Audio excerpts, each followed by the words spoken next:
마태복음 16장 22절 23절 말씀 되겠습니다. 마태복음 16장 22절 23절 말씀 이제 한 목소리로 봉독하겠습니다.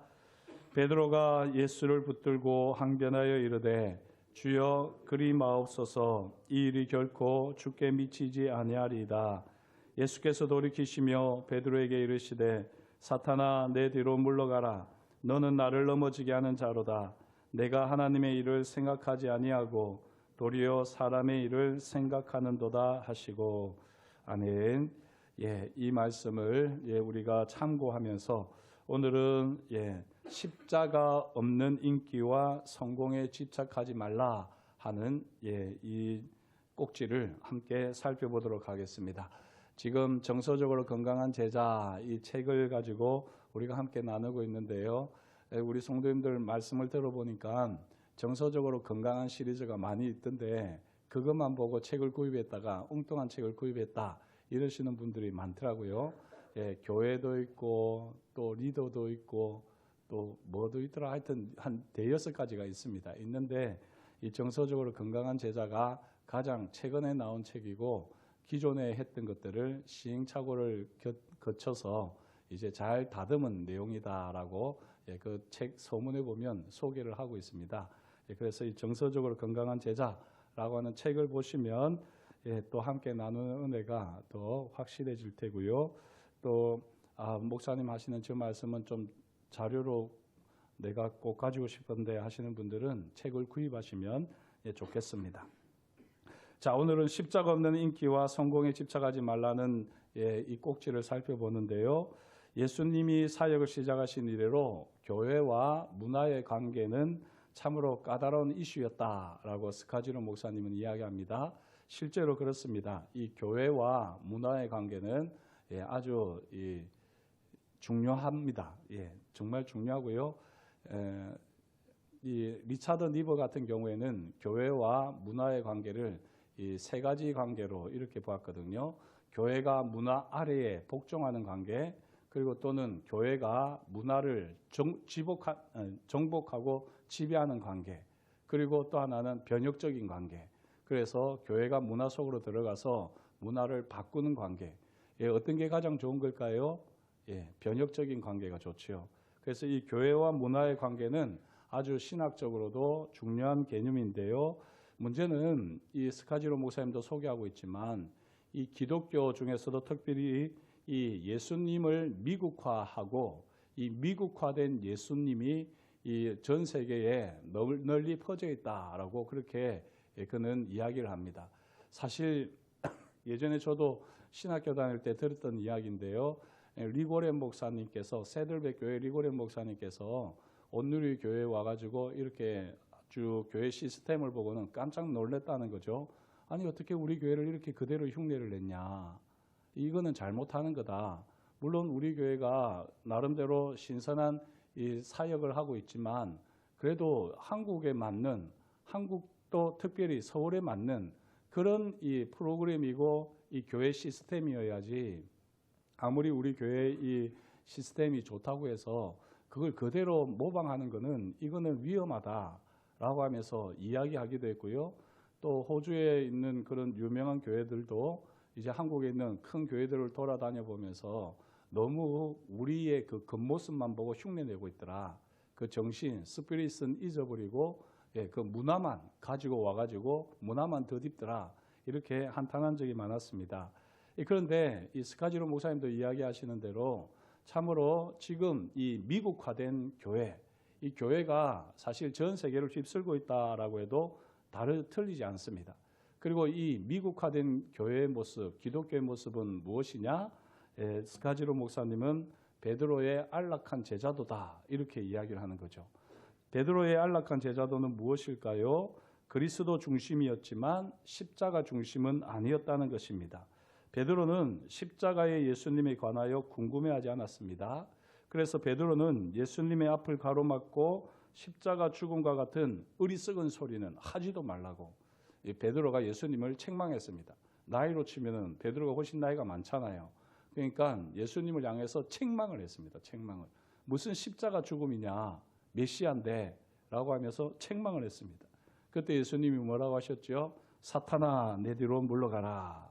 그렇게 말씀하시면서 우리 죄의 대속을 위해서 주님께서 십자가에서 반드시 죽어야 하시고 또한 모두 제자들은 이 십자가의 길을 반드시 따라와야 할 것이다 라고 주님께서 명령하셨습니다. 우리가 그리스도 중심의 제자도 물론 중요합니다. 그리스도 중심으로 살아가는 것 중요하지만 십자가를 피하는 그리스도 중심의 제자도와 십자가를 받아들이는 십자가 중심의 제자도, 이 두 가지를 구분을 하면서 우리가 이 신앙생활을 해야지 될 것입니다. 그리스도 중심이 문제가 있다는 것은 아닙니다. 문제는 십자가를 받아들이느냐 받아들이지 않느냐, 그게 더 중요하다는 것이죠. 자, 예수님의 제자도, 십자가 중심의 제자도는 네 가지지요. 인기를 거부하라, 위대주의를 거부하라, 성공주의를 거부하라, 고난과 실패를 받아들이라 하는 것입니다. 세 가지를 거부하고 한 가지를 받아들이라는 것인데요. 인기를 거부하라 하는 것입니다. 예수님께서 사역을 행하시면서 많은 기적을 행하셨는데요. 하지만 그 기적들은 예수님께서 하고 싶을 때 하신 것이지 누가 요청해서 하신 적은 없습니다. 특별히 종교 지도자들이 너 스스로를 증명하기 위해서 기적을 한번 해봐라, 펼쳐보아라 라고 할 때 예수님은 당연히 no 하면서 거절을 하셨습니다. 과시용 기적, 또 과시용 영성, 절대 주님은 허용하지 않으셨습니다. 우리도 이걸 늘 경계해야 되지 않겠습니까? 이 인기를 얻으려고 하다 보면 결국에는 실패할 수밖에 없습니다. 그렇다고 해서 이 인간이 이 인정받으려고 하는 욕구, 그것 자체가 잘못된 것은 아닙니다. 문제는 누구에게 인정을 받으려고 하느냐, 이게 문제인 것이죠. 우리 성도님들이 보실 때 저는 좀 어떻습니까? 우리 성도님들의 인정을 받으려고 노력 별로 안 하죠. 제가 건강해서 그런 겁니다. 교만해서 그런 게 아니라 건강해서 그런 겁니다. 저는 솔직히 우리 성도님들이 저를 칭찬하는 거 기쁘게 봤습니다. 하지만 칭찬하지 않는다고 해서 실망하지도 않습니다. 그래서 솔직히 칭찬한다고 해서 거기에 제가 막 이렇게 우쭐대거나 하지도 않습니다. 왜냐하면 우리는 다 고만고만하기 때문인데요. 특별히 이 예수님께서 우리에게 인정 욕구를 거절하거나 거부하거나 인정하지 않는 것이 아니라 다만 누구에게 인정을 받으려고 하느냐, 그게 중요한데 사람이 아니라 하나님이어야 한다는 것이죠. 마태복음 25장 21절 말씀처럼 잘하였도다 착하고 충성된 종아, 주님으로부터 이 인정을 받으려고 우리가 최선을 다해야지 그 외에 다른 사람들에게서 인기나 인정을 받으려고 할 때 우리도 모르게 십자가에서 벗어난 그리스도 중심의 제자도, 삐뚤어진 제자도를 펼칠 수밖에 없다는 것입니다. 저와 여러분들이 인기를 거부하고 오직 예수님의 인정을 구하면서 또 성실하게 충성을 다하는 우리 모두가 될 수 있기를 축복합니다. 두 번째는 위대주의를 거부하라 하는 것입니다. 위대주의. 우리를 예수님께서는 위대하게 사용하시기 위해서 부르셨습니다. 그래서 우리가 위대해지는 것 자체가 문제는 아닙니다. 조금 전에 인기도 이야기를 했지만요. 하나님께서 우리가 하나님 앞에 충성하면 사실은 인기도 허락하시거든요. 우리 인기 있는 목사님들이 문제 있다는 게 아닙니다. 또 교회가 크고 위대한 사역들을 한다, 그게 문제 있다는 것이 아니라 이 위대주의가 문제입니다. 위대주의는 이 세상적인 관점에서 위대하려고 하는 것이죠. 이 프레드릭 데일 브루너라고 하는 신학자는 위대주의를 이렇게 표현을 했는데요. 사회적 영적 중병이며 거짓 믿음의 주요 원천이다, 이렇게 표현을 했습니다. 하나님께서 위대하게 하실 수도 있겠지만 그러나 우리가 위대해야지 된다고 하는 것은 이것은 아주 잘못된 것입니다. 예수님의 시작은 위대하지 않았지요. 예수님의 사역도 사실은 위대하지 않았습니다. 예수님의 영향력도 사실은 위대하지 않았습니다. 우리가 너무나도 이 미국화된 기독교에 익숙해져 그런데 사실 우리 주님은 시작부터 사역과 영향력, 마지막까지도 위대하지 않았습니다. 오죽 위대한 위대주의를 경계하셨으면 부활하시고도 택한 백성에게만 보이셨잖아요. 사실 부활하신 다음에 예루살렘을 주구장창 다녀보십시오. 그러면 뭐 대번에 사람들이 다 믿을 것 같지 않습니까? 그런데 그렇게 해가지고 안 믿어요, 사람들은. 제가 늘 말씀드리지만 십자가를 경험하지 않은 사람은요, 부활을 절대 믿지 못합니다. 주님이 부활하셔서 우리 가운데 나타나셔도요, 십자가의 신앙이 없으면 그 부활하신 주님이라고 믿지를 않는 게 이 타락한 인간의 본성입니다. 그걸 너무나도 잘 아시는 주님은 심지어 부활하셨음에도 불구하고 위대하게 자신을 드러내지 않으셨습니다. 철저하게 예수님은 시험을 받으실 때에도 위대주의를 거부하셨지요. 그렇다면 이 위대주의를 거부하는 우리는 어떻게 살아야 될까요? 지위나 직함과 상관없이 호기심을 가지고, 저를 따라서 한번 해주시겠습니까? 호기심을 가지고 열린 마음으로 융통성을 발휘하며, 다시 한번 해볼까요? 호기심을 가지고 열린 마음으로 융통성을 발휘하며, 그 다음이 중요합니다. 타인에게서 배우려고 하는 겸손한 태도. 겸손한 태도. 이게 바로 위대주의를 거부하는 것입니다. 우리가 학식이 아무리 많더라도, 우리가 무엇을 많이 성취했다 할지라도, 내가 어느 분야에서 전문가라고 할지라도, 그럼에도 불구하고 우리는 여전히 배울 것이 있습니다. 그래서 우리는 호기심을 가져야 되고 열린 마음이 필요하고요. 때로는 융통성을 발휘해야 되는 것이죠. 물론 책에 나오는 이야기는 아니지만 슈만이 왜 그렇게 자살을 할 수밖에 없었느냐, 뭐 여러 가지 분석이 있겠지만 이 슈만의 제자에 해당하는 브람스가 너무나도 탁월했기 때문 아니겠습니까? 뭐 보통 클래식의 3B라고 이야기를 하는데 바, 베토벤, 브람스를 3B라고 이야기하잖아요. 이 슈만 같은 경우에도 참 탁월한 탁월한 전문가였지만 이 브람스가 너무나도 자기 주변에서 대단하니까 그걸 인정하기가 사실은 좀 어려웠던 것 같아요. 저도 잘은 모르지만 조금 이야기가 흘러갔지만 사실 자기가 어느 정도 수준에 있으면 그 수준에서 다른 사람들을 하대하기가 쉽습니다. 무시하기가 쉽습니다. 내가 이 분야의 전문가인데, 그렇게 생각을 하는 순간 위대주의에 빠지는 겁니다. 혹시 저와 이렇게 성경에 대해서 이야기를 해보셨는지 모르겠지만 저는 솔직히 제가 여러분들보다 성경을 읽어도 많이 읽고 공부를 해도 많이 하지 않았겠습니까? 그렇다고 해서 제가 성경을 가지고 가르치려고 한 적은 거의 없습니다. 성경을 가지고 어떻게 생각하는지 묻고 나는 이렇게 생각하는데 또 어떻게 생각하느냐, 이렇게 대화를 통해서 배우려고 하거든요. 왜냐하면 제가 늘 말씀드리지만 하나님은 제가 하나님을 다 알 수가 없습니다. 내가 만난 하나님과 당신이 만난 하나님은 또 다른 하나님이기 때문에 우리가 정말 하나님의 위대하심을 인정한다면은 내가 만난 하나님이라고 감히 소개를 하면 안 됩니다. 내가 만난 하나님은 내가 만난 하나님일 뿐이고 또 당신이 만난 하나님은 또 다른 하나님이시거든요. 이런 하나님이 다 모여서 이 80억이 다 모여서 하나님에 대해서 이야기한다고 그 하나님이 온전한 하나님일까요? 아니죠.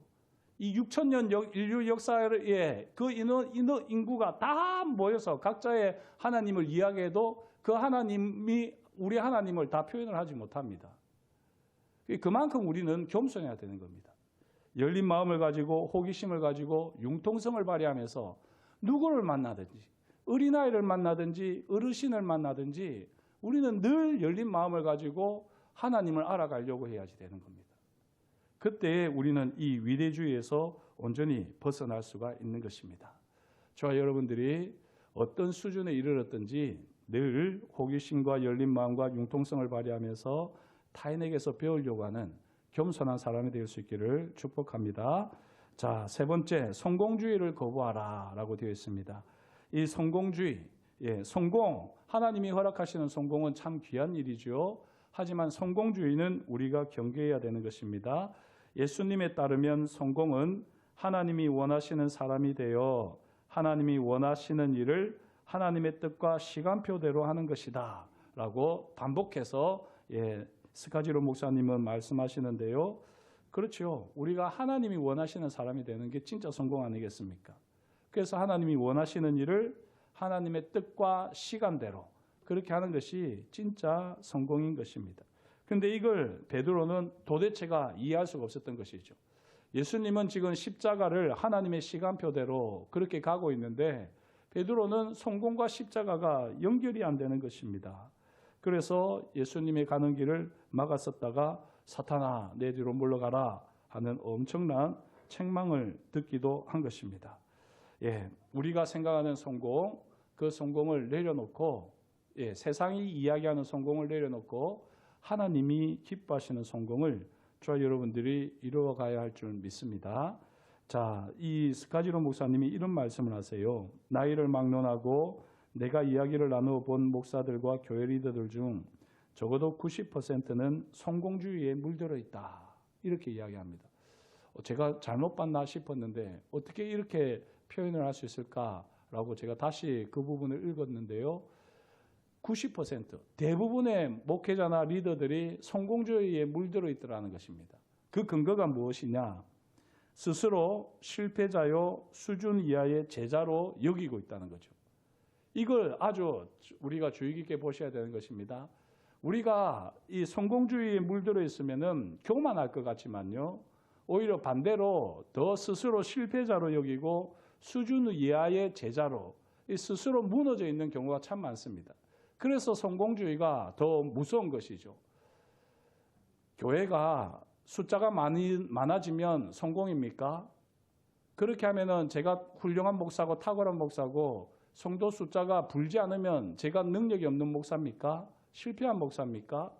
교회가 재정이 좀 늘어나면 제가 목회를 잘한 거고 교회 재정이 줄어들면 제가 목회를 못한 겁니까? 그런 건 다 성공주의입니다. 성공주의. 그렇지 않습니까? 하나님께서 때로는 재정을 축소시키시기도 하고 때로는 재정을 늘리시기도 하고 하나님께서 때로는 숫자를 줄이시기도 하고 또 때로는 확 늘리시기도 하시는 것 아니겠습니까? 하나님께서 하나님의 방법대로 하시는 거에 우리는 맞춰가면 되는 것이지 이게 많았다고 해서 교만한 것도 문제고 또 작았다고 해서 거기에 대해서 위축되고 쭈그러드는 것도 문제 아니겠습니까? 우리는 이 성공주의를 거부해야지 되는 것입니다. 특별히 스스로 실패자요 수준 이하의 제자로 여기는 것은 겸손을 가장한 성공주의입니다. 겸손을 가장한 성공주의. 우리가 겸손해야 되겠지만 겸손을 가장한 성공주의는 늘 경계하셔야 될 것입니다. 자, 이렇게 프레드릭 데일 브루너는 성공주의의 유혹 이면에 도사리고 있는 진짜 위협을 이렇게 말합니다. 때로는 우리는 우리의 일이 실패하지 않도록 무엇이든 하게 된다. 하지만 하나님을 위한 우리의 일이 실패하지 않도록 무엇이든 하는 순간 우리의 일을 하나님으로 만들고 자신도 모르는 사이에 사탄을 숭배하게 된다. 이런 말을 하고 있습니다. 꼭 무슨 일을 하면 성공을 하려고 하다 보면 그 성공을 위해서 무엇이든지 하려고 하죠. 그런데 그렇게 성공을 위해서 무엇이든지 하려고 하는 순간 그 성공을 위한 일은 하나님이 되어버린 겁니다. 우상숭배가 되어버린 겁니다. 그리고 거기 사탄이 역사하는 겁니다. 사역을 하는 리더들은 이걸 꼭 경계하셔야지 됩니다. 뭔가 행사를 하는데 행사가 성공해야지 된다. 그래서 사람들을 억지로 동원하고 사람들을 억지로 모으고 강제로 사람들을 무언가를 일을 시키고 하는 게 잘 되는 것 같지요. 그게 행사는 아주 화려하게 성공될지 몰라도 그거는 주님과 전혀 상관이 없을 수 있습니다.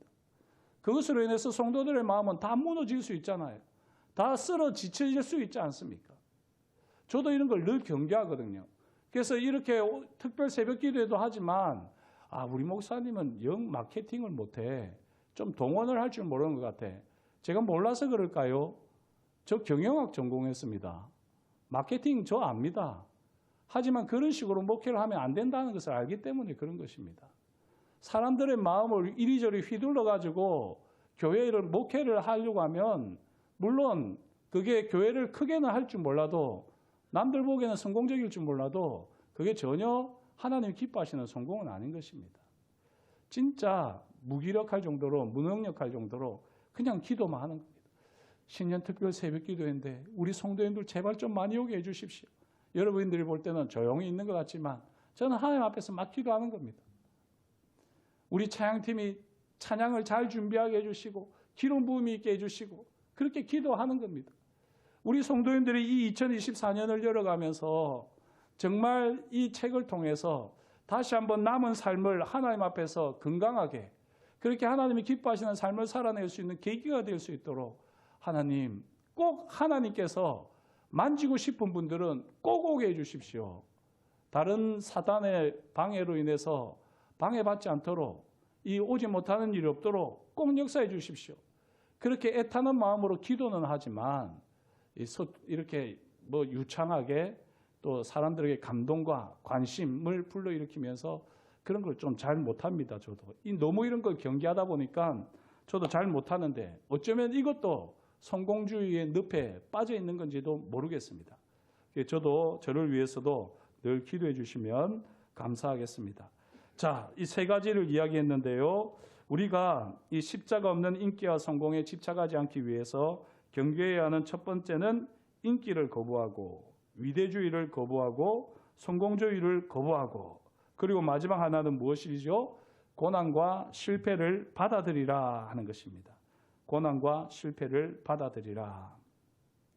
예, 바울은 고린도 교회를 향해서 이야기할 때에 내가 너희 중에서 예수 그리스도와 그가 십자가에 못 박히신 것 외에는 아무것도 알지 아니하기로 작정하였다. 그렇게 이야기합니다. 고린도 교회는 너무나도 부족함이 없는 교회였습니다. 모든 것을 다 갖추고 있었습니다. 열심과 지식과 은사와 물질과 성공까지 대부분을 다 갖추고 있었습니다. 그래서 그들에게 진짜 없는 것은 겸손이 없었고 십자가가 없었던 것이죠.